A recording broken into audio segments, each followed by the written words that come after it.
చూడండి, ఇప్పుడు మరలా మీకు చెబుతా, వినండి చాలు.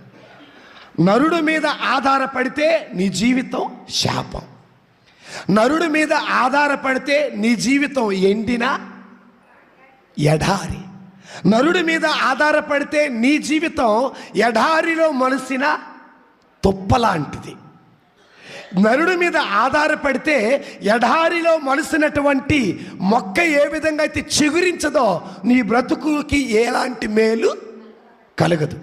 నరుడి మీద ఆధారపడితే సారము లేనటువంటి సవిటి మట్టి పర్ర నేల. కనుక మనం ఎప్పుడు నరుడి మీద ఆధారపడకూడదు. అందుకే ఎవరో వస్తారు, ఏదో చేస్తారని నువ్వు ఆశపడమాక, ఎదురు చూడమాక. ఎందుకు అంటే అతడు వస్తాడో లేదో తెలియదు, మన బ్రతుకులు బాగు చేస్తాడో తెలియదు.